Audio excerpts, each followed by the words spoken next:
Hoi hoi, he's Straw, I'm Parker, and together we are the Battlehammer. Do-do-do-do! Yes, the first time in a while you've seen my face, because obviously I've been doing some solo board gaming stuff which you may or may not have seen, but today is the first episode in a multi-part thing that's just going to be called Parker Paints.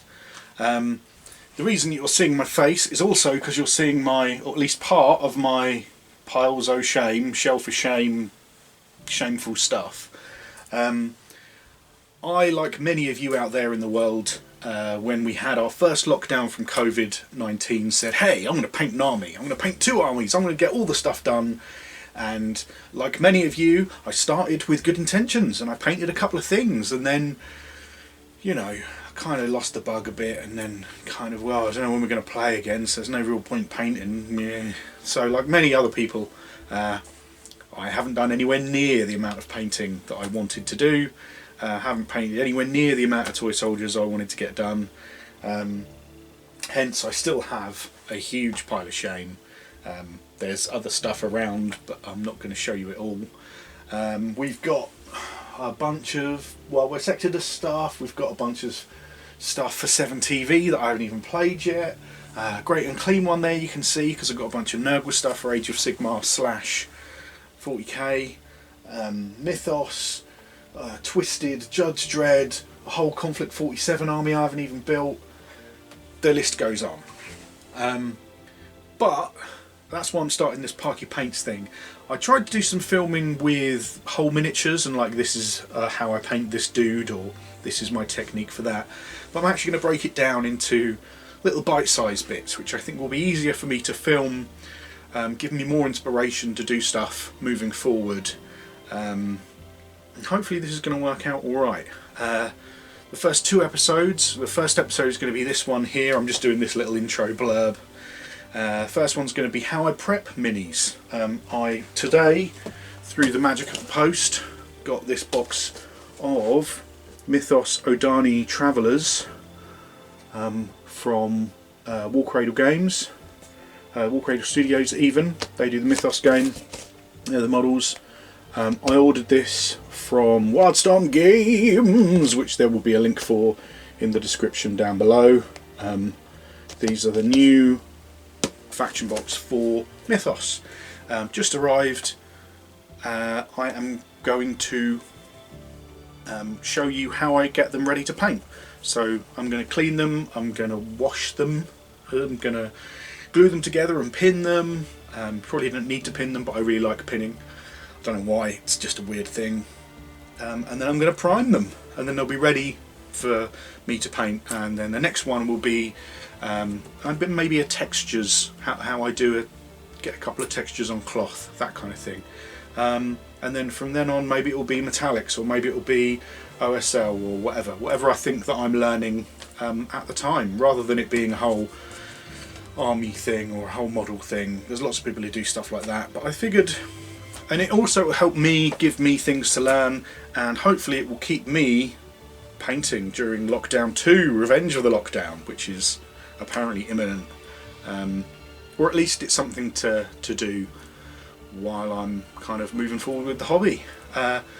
That's the blurb. Without any further ado, on to the next bit. Okay, so here we are at my desco doing stuff, and I've got all the pieces out of their packaging for the Odani Travellers, and I'm just going through and making sure they're all alright before I give them a wash.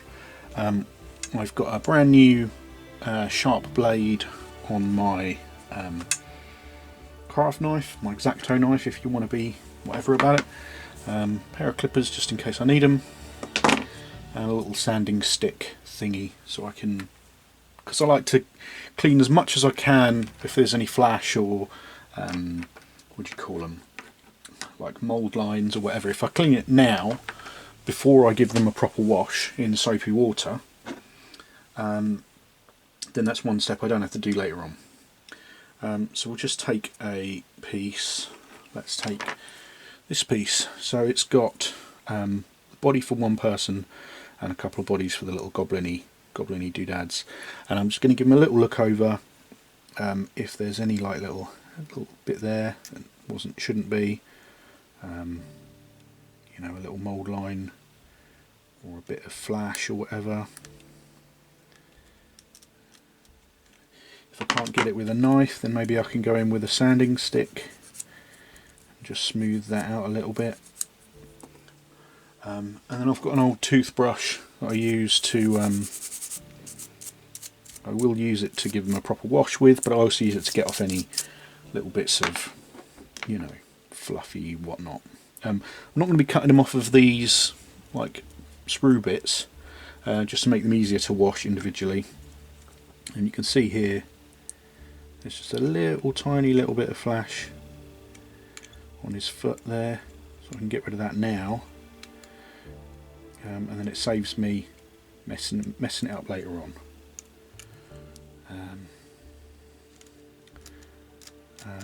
I mean, you know, a lot of people won't bother doing this, or maybe they'll just give it a little cursory go. But I think it's important, you know. If you don't take off mould lines and stuff like that, it just means you've got, you know, even if you do a really good paint job, if you've got a blooming mould line or a bit of flash running through the model, it's not great, you know. Sometimes you can use the back edge of the knife as well if you don't want it to be too sharp.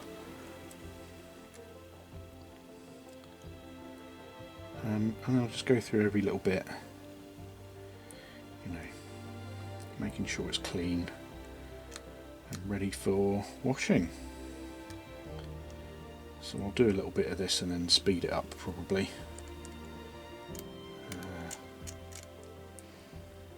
Fortunately, the wall cradle sculpts and minis, it's not a huge amount to worry about on them because they are pretty damn good. A lot of times the flashing will be so thin it might actually come off when you're washing them. And again, you don't really have to wash every model, but sometimes there's a little bit of release agent on there, and you know, maybe your primer doesn't stick very well. I've had it before where I've had a metal model even, and I haven't cleaned it properly, and then none of the paint sticks. And if you just, you know, it doesn't take a huge amount of time just to clean stuff up a little bit and make sure it's all nice and ready, and then you will end up with a better product, you know, a better finish at the end. So for me, it's worth doing. You don't have to if you don't want to. I actually quite enjoy it as well, in a weird kind of nerdy way, just like making sure everything's just so, because they are, you know, they're miniatures, and yeah, most of the time you're looking at them from arm's reach, 3 feet ish away on the table, you know, but you'll know, you know, I'll know, you know, none of these are going to be display quality, but that doesn't mean you don't have to make a little bit of an effort that makes a lot of a difference.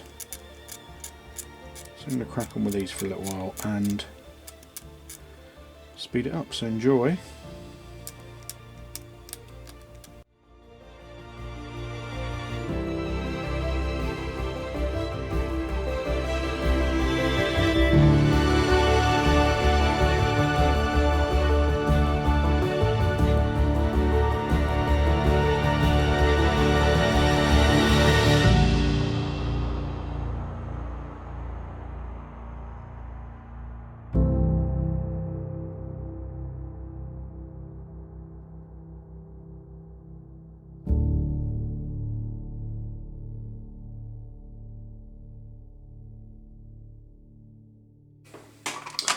Okay, so here I am washing my toy soldiers. Sorry about the lighting and stuff. Just got some soapy water, just some standard washing up liquid. Not too hot because I don't want to melt the resin, but warm. Not too foamy because I don't want to get loads of residue on the toy soldiers. Oh, here you can see this. So I'm just giving them a bit of a wash up. Don't want to be too hard on any kind of super fine detail, because obviously I don't want to break anything. But yeah, just making sure that if there's any dust or particulates or any grease from the mould or anything like that, even any grease and stuff from my fingers, or the, you know, no offence, but the fingers of the person who packed it, because that could prevent the primer from sticking, and we don't want that because that will be bad.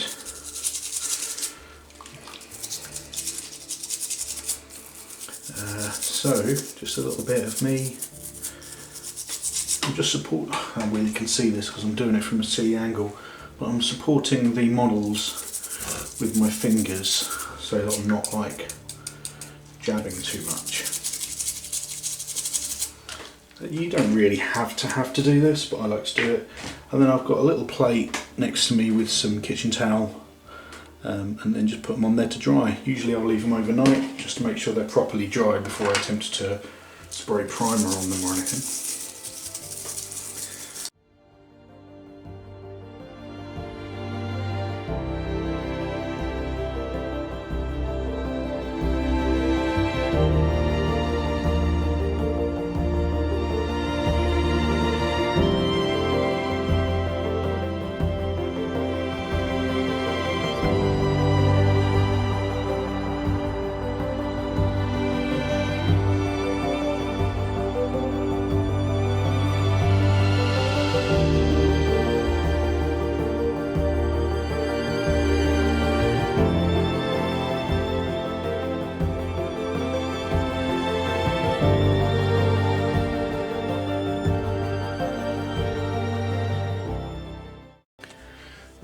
Okie dokie, so here we are. I've let these dry.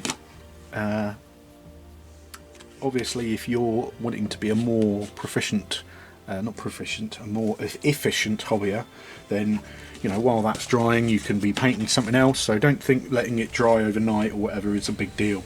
You know, just a little bit of an extra preparation stage. So they're all dry. Made sure I've washed my hands because I don't want to get any more finger grease on these than I have to. You could wear gloves if you really wanted to, but whatever, you know, it's up to you. And now all I'm doing is taking the bits off, because I've already mostly cleaned them. So I'm just going to take the bits off of their little sprues. At least I think, I mean, I know they're sprues if it's plastic. I don't know what these lumps are called if it's resin. Let us know in the comments down below. I guess resiny lumps. And then I'm just going to clean them up. Taking my hobby knife X-Acto blade doodad, going around getting rid of all of these chunky bits. And then, you know, obviously you should never cut towards yourself, like I'm doing. Do as I say, not as I do, and all that kind of stuff.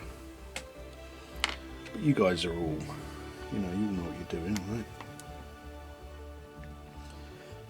Make sure you've got a sharp blade if you're cutting through resin, and if you're cutting through metal, then clippers or maybe a razor saw, probably better. And then as I'm doing this, I'm just going to double check to make sure everything fits. You know, do a little dry fitting while you're there, you know.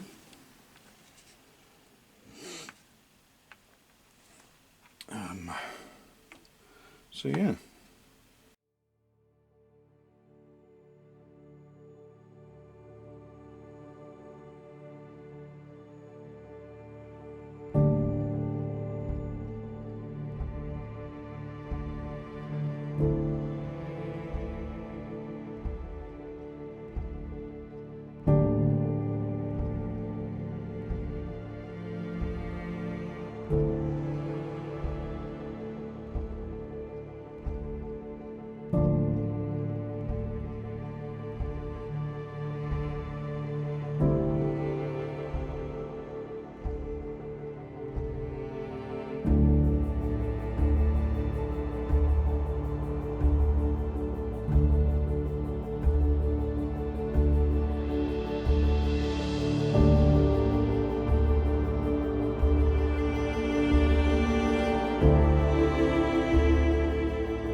Okie dokie, so now I've cleaned everything off, I've trimmed all the bits I wanted to trim, so now I'm going to do some gluing. I have got, because I'm using resin, I'm going to be using this Gorilla Super Glue.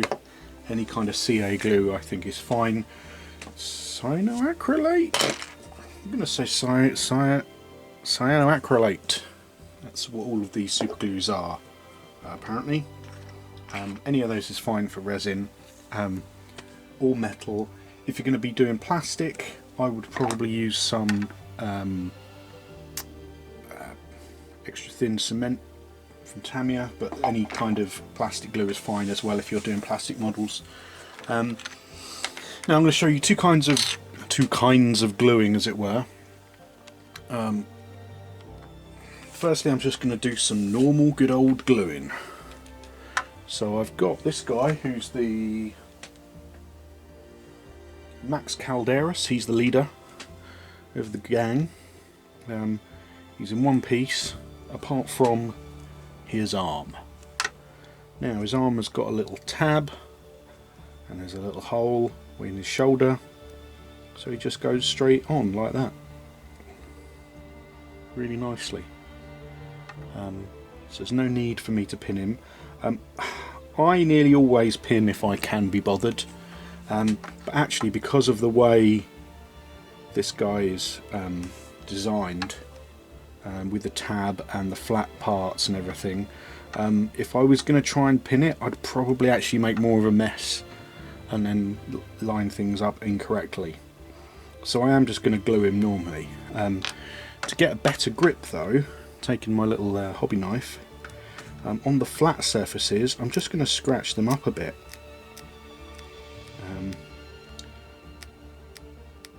That way I've got a better key when I'm gluing these bits together. It gives something, rather than two kind of flat pieces that just go and then slide apart, the glue will get into the little scratches that I make, and in theory that will create a stronger bond, which is always good. Like I say, ordinarily I would pin this, but because of this join being at kind of like right angles and everything, and there's a tab and there's multiple contact points as well, because I'm looking at the main shoulder bit and the bit behind his neck where his like beefy stick sinks in. So because of that, I'm actually fine just doing normal gluing rather than pinning. You know, if I was more accurate with a pin vise, which is the little drill, then I probably wouldn't bother doing it, or I probably would do it. And just to show you, I did have a pin vise here a minute ago. This is a pin vise, and I'll be showing you how to use that in just a second, along with some magical paper clips. But right now I've scratched both of the surfaces up. We'll do another little dry fit just to make sure, yeah, that's all good. I don't have any super glue activator. That is apparently a very good thing. I've never used it, I've heard good things about it. It's probably worth me picking up some at some point. Probably the next order I make to whoever I order it from. Probably Whaling Games or somewhere like that. I will put it on my list, but I keep forgetting because I'm a simpleton. But apparently super glue activator is a good thing, and then you get ready to glue, and then if I had super glue activator I'd spray it on, and that would help the glue activate extra quickly. But fortunately I've got a really nice little bond there anyway. And once I've done this, the gluing step, there's a tiny little gap under his armpit which you probably can't even see, and probably wouldn't matter at all 90% of the time.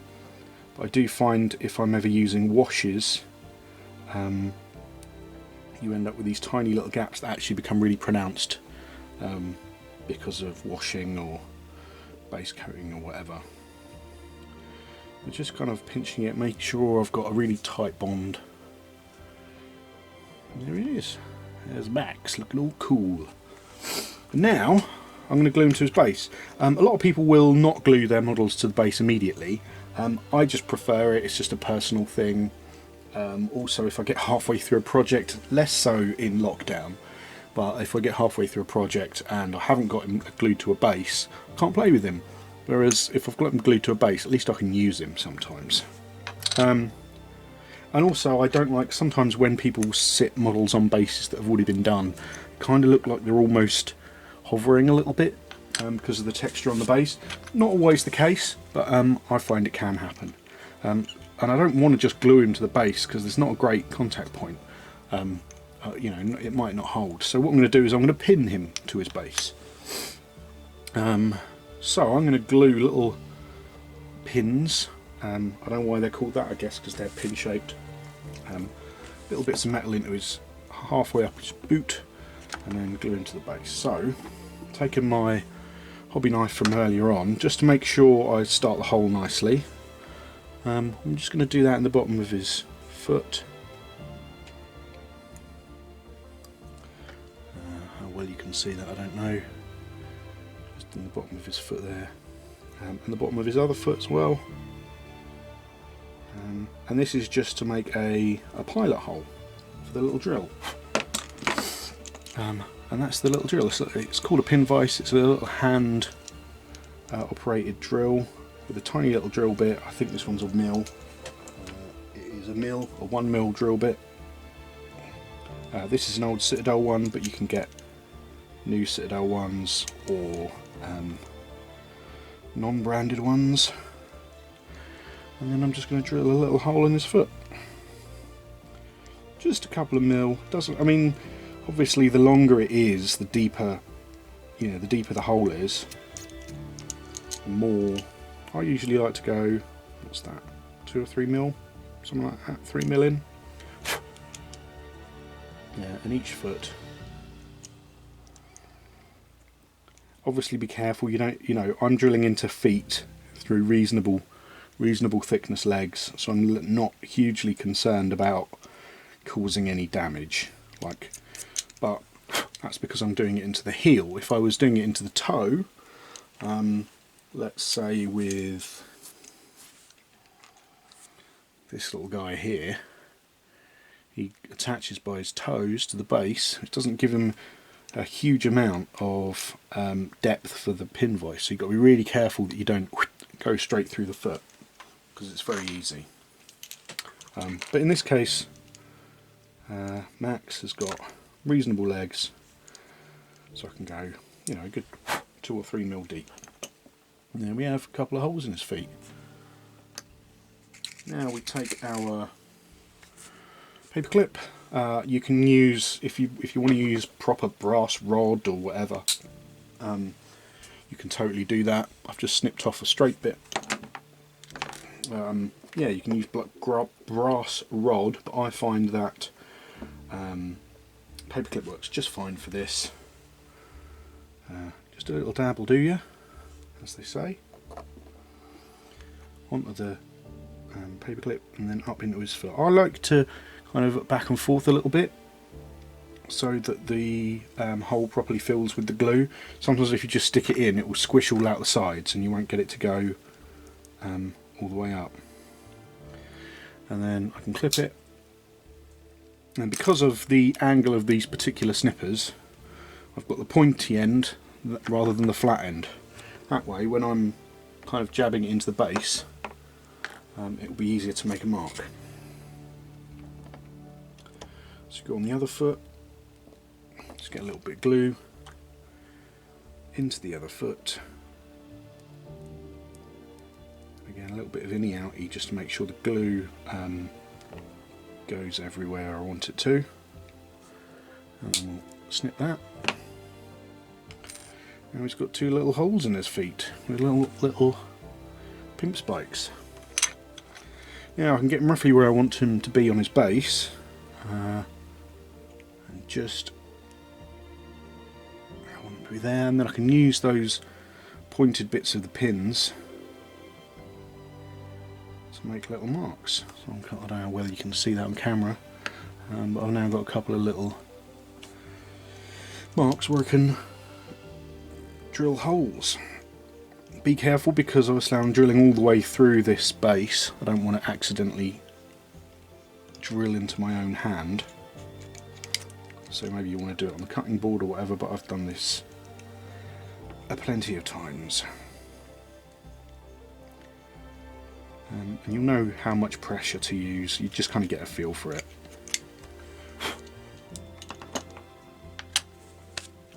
So there we go, couple of holes in the base. As always, we always do a little dry fit just to make sure you're doing okay. And there he goes, sits nicely on his base there. So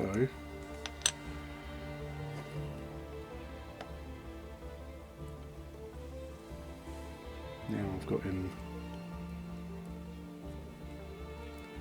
a little bit of glue on the pins and on his feetses. We can glue him onto his base. And again, if you've got accelerator, activator, whatever you call it, at this stage you can use that. But I don't, so I'm not going to.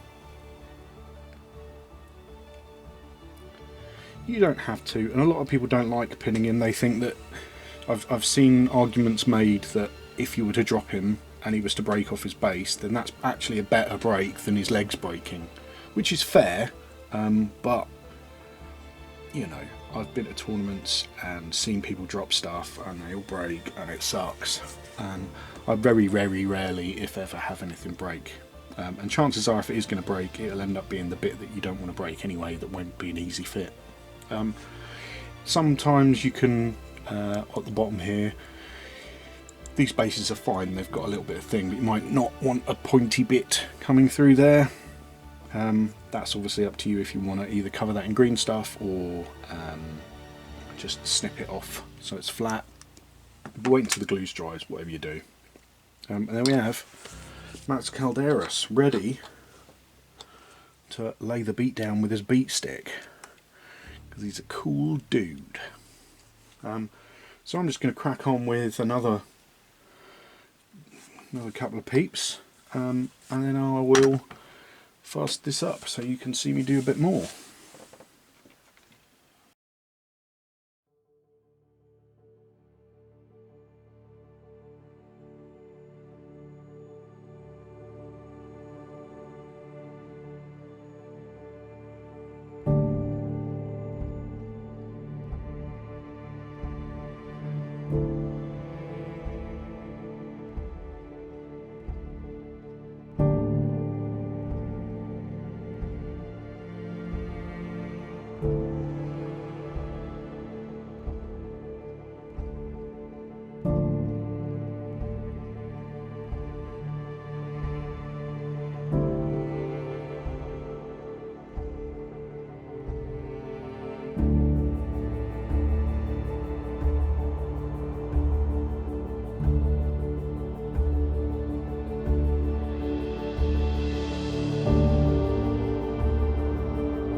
Okay, so I've done the gluing, and now you can see potentially that there are some little gaps.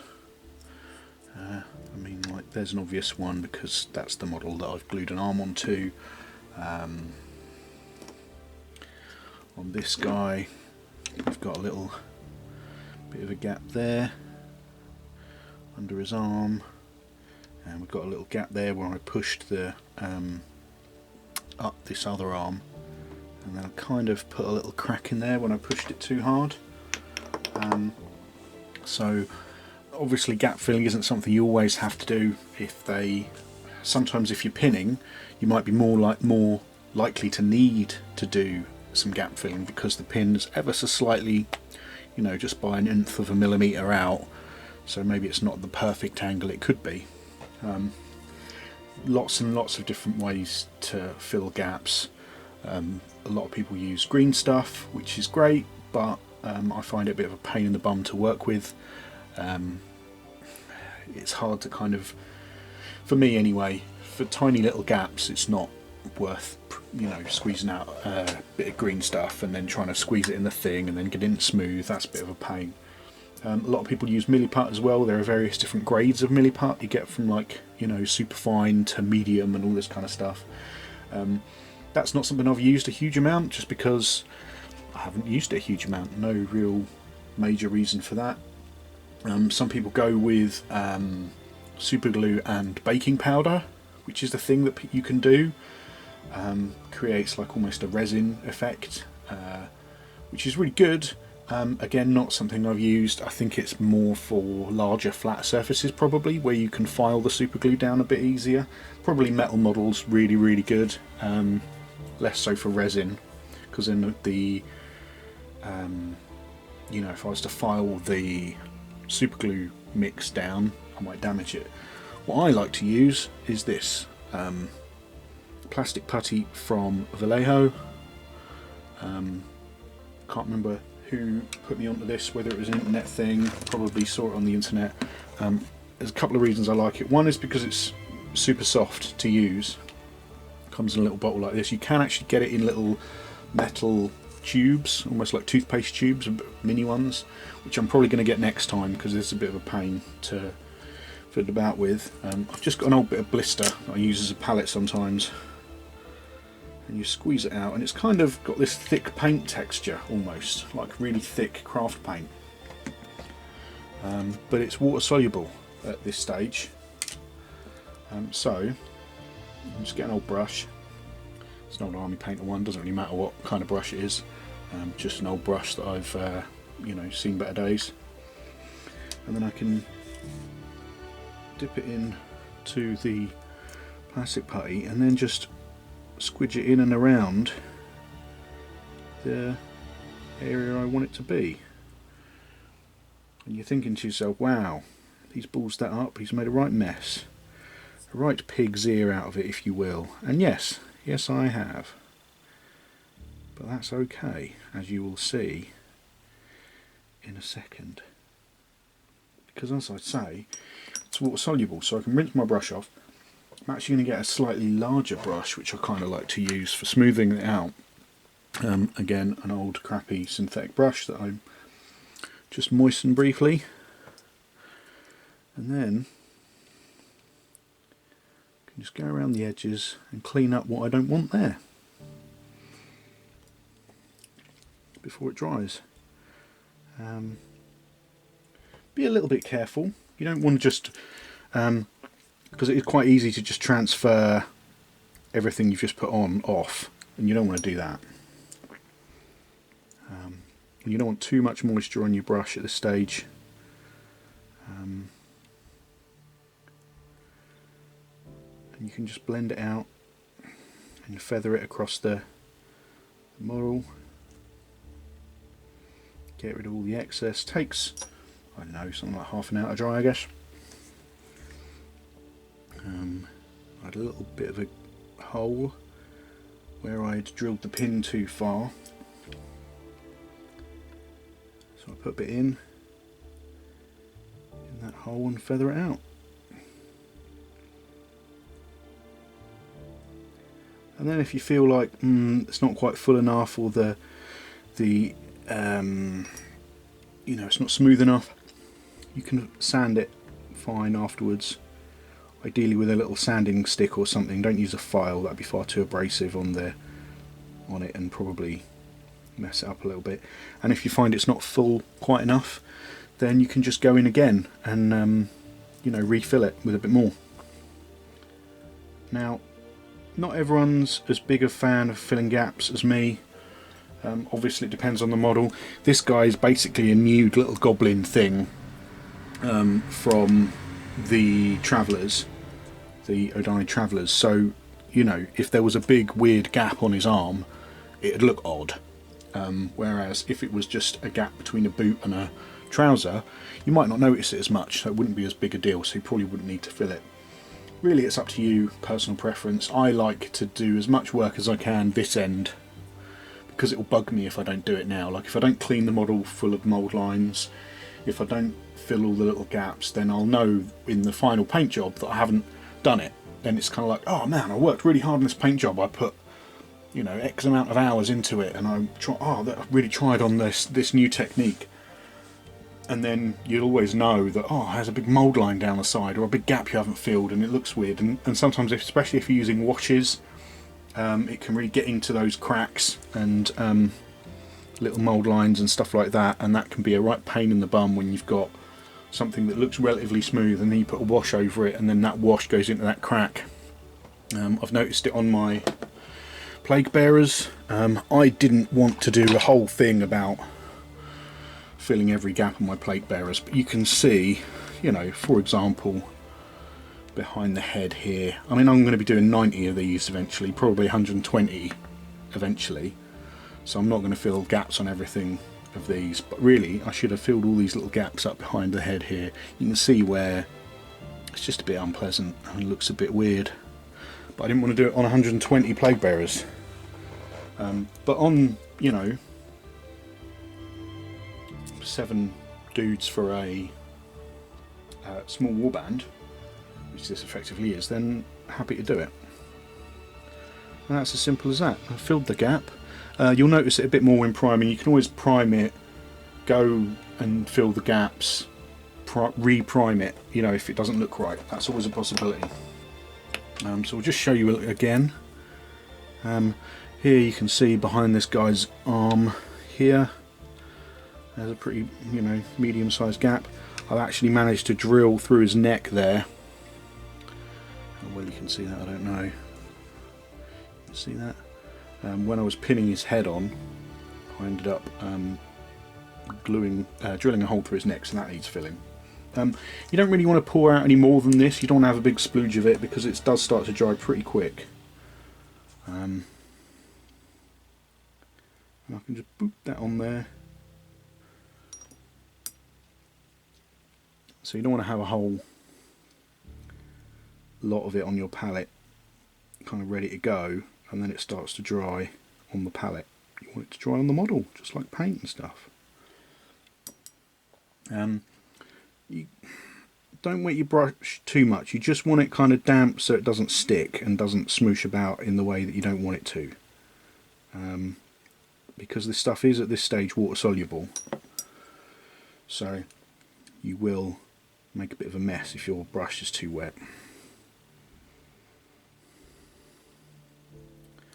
So I'm just going to do this guy here. I forget their names, Tacky and Pally I think they're called, but I can't remember which one's which, and I'm not even sure if I've got that right. So we're just going to go in here, and you because it's water soluble and you can just wipe it away with a brush, you can go a little heavier than you think you want to go in the final result. You know, it's not like green stuff where you go, oh man, I've put on too much and that's a big lump and I'm going to have to deal with it. You can just smudge it in and have a little kind of clean up with a damp brush, which is nice. So I forgot to mention, as I'm doing this, oops, that actually I've got these on some highly professional painting handles, which as you can see are just not sponsored. Bay leaves, I've got chili powder. They are little glass tubs for herbs. I like cooking. I use a fair amount of herbs and spices. I go through them not super fast, but you know, I do cook, I do use them. The one in this particular shop in the UK come on these cool little glass pots. You can use them for lots of stuff. You can use them for, I don't know, mixing paint, I guess. If I did more terrain and stuff, then I could probably find a better use for them. You know, filling them up with homemade washes and stuff like that. They're just about the right size for painting handles, and they're effectively free because I buy the herbs in which they are, you know what I mean. So it's just a good way. I've got like 20 or 30 of these now. They're just super handy, little painting handles. They're heavy enough. The only issue is, I mean, if you drop them, because they're quite heavy, if you land model first, you know, you're going to cause some damage to your model. But all reasonable painting handles should have a, you know, they just fit nicely in the hand. Probably what, I don't know, 2.5, about 2 inches across. Got a reasonable weight to them. If needs be, for whatever reason, I can take the lid off, you know, and just have that as a painting handle, I guess, for storage and whatnot. Yeah, I like them. I mean, if you're getting super fancy, you can spin the top like one of those professional Red Grass Games painting handles. But I just find them really handy, so whatever you use as a painting handle is fine. And they're just blue tacked on, or white tack, or poster putty, or whatever you call it in your location.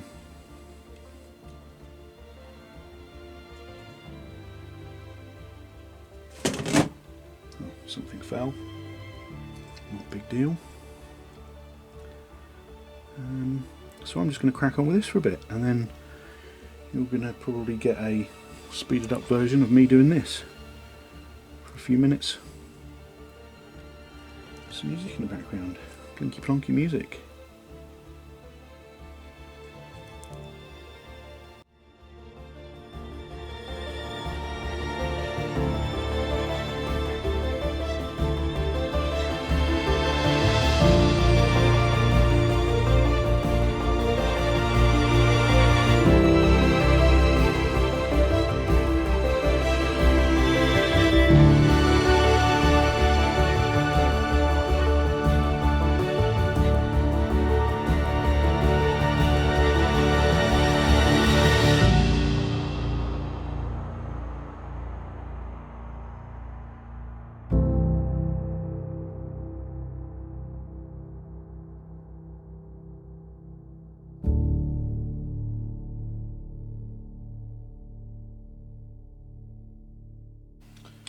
Okie dokie, so I filled all of my gappy gaps, and now so what we start again. You might notice that all of my models are based. They're actually pinned onto bases.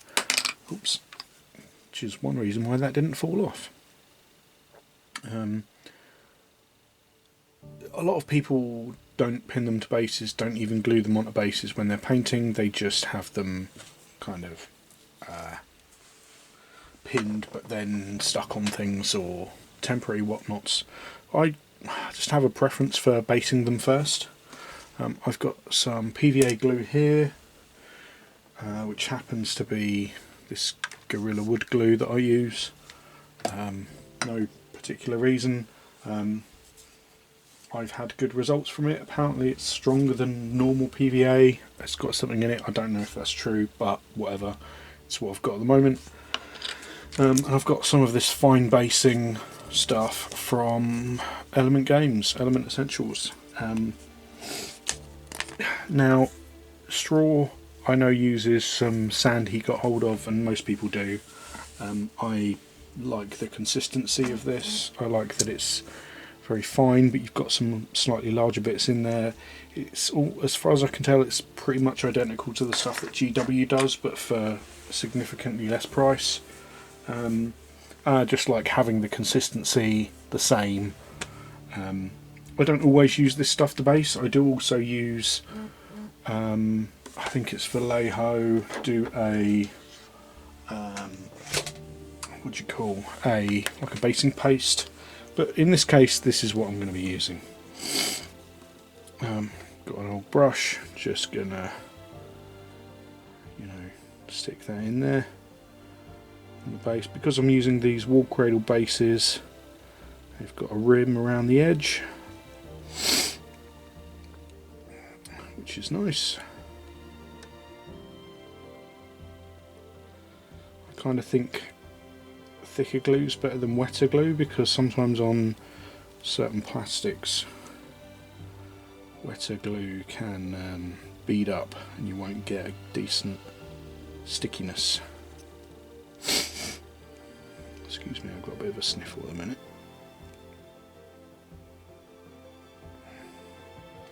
Now this isn't super glue, this isn't going to stick like crazily, so I've done all the base there.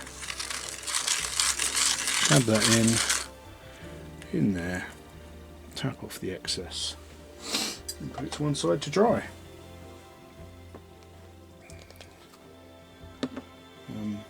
I forgot to take these off of their painting handle doodads before I started doing this, because I'm a genius. But now I'm just gonna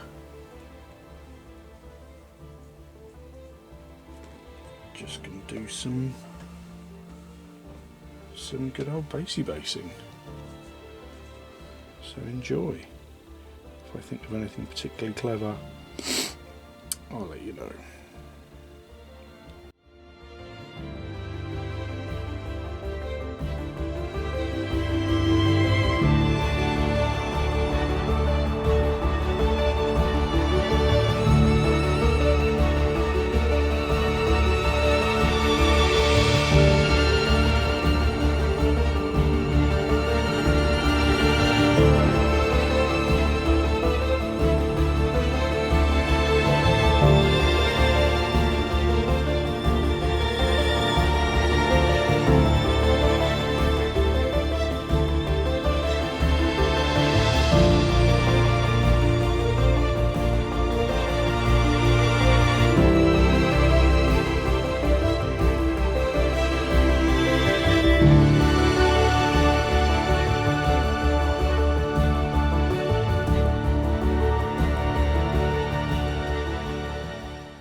Okay, so I've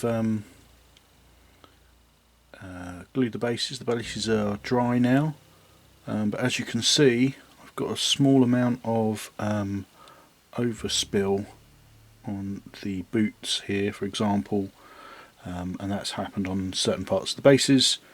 So we'll just pick a bit off with our fingers if it's on the edge, or failing that, use the tip of a craft knife just to make sure that everything's fine around the edges of the feet and bases. Fortunately, because I use PVA glue, although it does stick to the resin, it doesn't stick in the same way that like a two-part epoxy might, for example.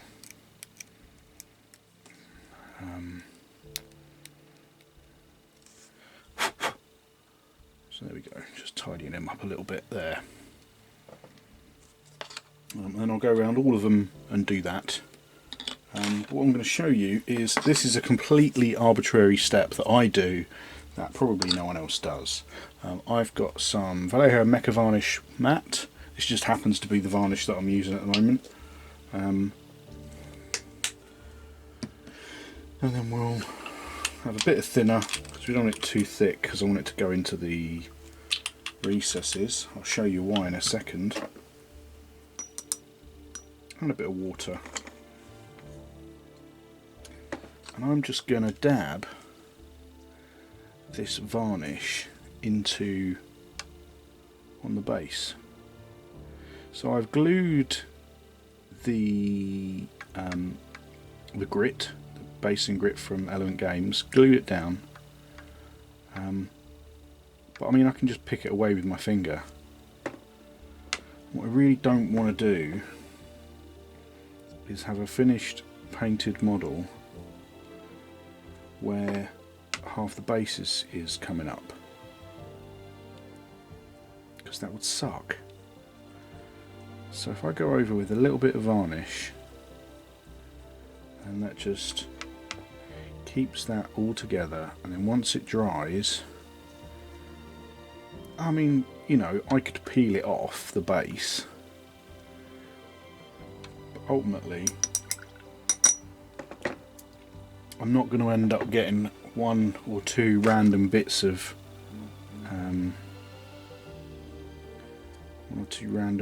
grit just fall off the base for no reason at all. You don't have to do this. A lot of times when you're spraying the base coat, the priming the model, then that'll deal with that. But it's just a thing, I like to do it. There's no desperate need to. It just makes me comfortable, I guess. And again, you know, this preparation stage of a model, the whole point is you want to make every step afterwards either easier or better in some way. So, you know.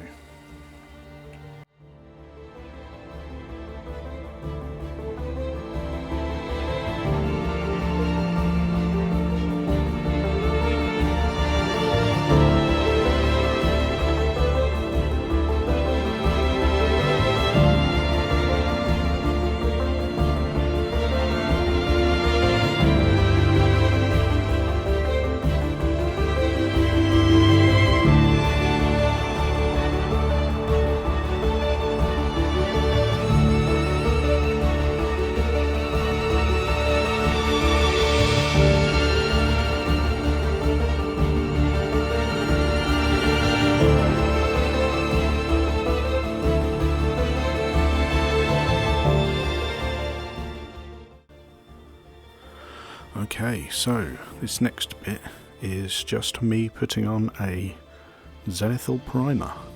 Going to be priming with Vallejo black primer to begin with through my airbrush.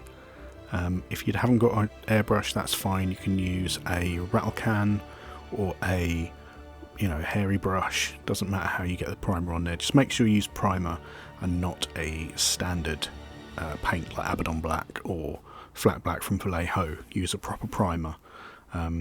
They do act differently. I don't know the hows and whys, but that's how certain paints work. It just provides a good base for all of your painting to happen onto.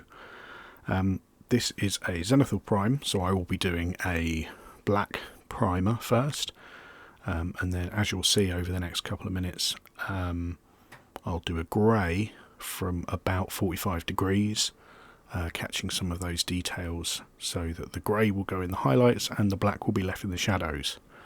And then after that I will be doing a white almost directly from above, not 100% from purely above, because there are certain details you might want to hit, whether that be the face or the chest that might be hunched over, a weapon or a particular bit of zhuzh on the equipment. So you can really make those things pop a little bit by using this technique without just doing it from those set specific angles. Also, don't forget that you can use any kind of primer, like I say, rattle cans, but also any colour. I have done this in the past with my plague bearers, using brown as a primer, which I've then gone over with a plague bearer contrast paint. Because brown is the primer, it acts differently through that contrast paint. So all paints are slightly translucent. So if you know that you're using a certain paint over this primer, you might want to adjust your colour primer. So using a brown or a blue or whichever you want to do, especially if you're doing something like Space Marines, you could just use a straight blue primer and then not have to worry about painting them blue if you're Ultramarines, or green if you're Salamanders, or whichever. So as we get to the end, you will see on my spinning disc O Doom that there will be some now ready to paint models. I'm really happy with how they've come out. The prime always brings out the detail really well, really makes them pop. Sometimes I think I almost don't want to paint them because then you ruin this beautiful natural paint job that the Zenithal priming's done. And it's always worth doing, even if you don't use it 100%, because it might make certain details pop, whether that be gubbins, bit of equipment, or faces, or just gives you an idea of volumes and stuff on the model. So it's always worth doing a Zenithal if you've got the time and the patience. So thank you very much for watching this incredibly long video. It has been an hour of me droning on about, and not even actually painting any models, just getting them ready. But I think, you know, it's important to have a good foundation to build up off. All of the next videos should be significantly shorter than this. They'll be more like little technique videos. So the next one I'm planning on doing will be a how to make some texture on like as if cloth, so a jumper or a dress or something like